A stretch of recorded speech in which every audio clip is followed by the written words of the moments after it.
historians, you would hear them describe to you that Jesus is an important figure, but he's only an important figure in history. If you listen to academics, they would say Jesus is for sure real, and he is truly existed. The historians tell us that, and academics or secular humanists would say, but he's primarily a wise teacher. What he teaches is helpful and can help you morally or religiously. If you read or listened to the Muslims or the Quran, you would discover that Jesus is regarded as a very important prophet alongside Muhammad.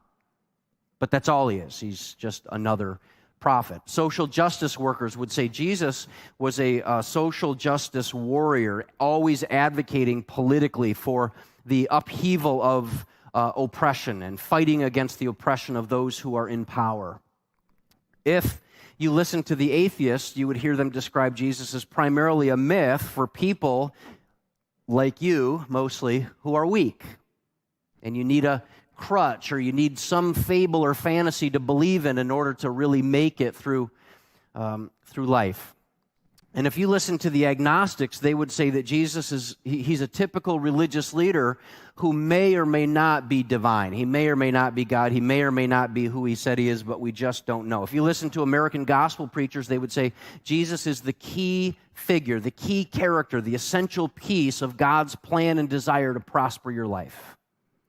And that's who he is. That's how you understand Jesus. If you have faith in Jesus, God gives you health and wealth. So, here's what I want you to see today. We're going to learn together another picture of who Jesus is. That if you rest your hope, and if you believe Jesus to be one of those people that I just described, if that's your version of Jesus, you're probably not experiencing life change. And if you're not experiencing life change, it's helpful for us to discover that I'm not experiencing life change because it's quite possible I don't really know the real Jesus. For sure, I don't know the Jesus who he thinks he is. If you only know one of those Jesuses that's described by somebody else, then he won't. That version of Jesus can't change your life. He certainly can't lead you to the Father in heaven. The best way for us to know our rescuing Savior is to listen to how he describes himself. Jesus uses I am statements. And we talked about that last week, how I am is a loaded phrase. You can't miss that. Jesus isn't using I am the way you and I might use I am. But he's using I am statements, and it reveals something significant about him. It is true, right, that if you and I use I am statements and we say I am a father, I am a husband, I am a wife, I am a teacher, I am a child, I'm an employer, I'm a business owner, I'm a coach, etc., it reveals something significant about who you are and what you do. It tells people something very valuable about the kind of person you are and the things that you do. You're making a big, bold statement about your identity when you say, I am, and then there's something that follows that. When you say, I am a Cowboys fan, you're saying, I'm a future Super Bowl champion. That's what you're saying. It's significant. It's important to listen. How does Jesus describe himself? Look at this. Who does Jesus think he is? Who does Jesus believe himself to be? Who does he explain himself to be? Look at this list of I ams that he uses. I am the bread of life. We'll do that today. I am the light. I'm the door.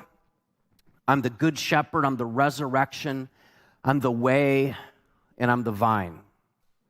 And here, this is so important. We're not supposed to just learn these so that we can win in the family Bible trivia game.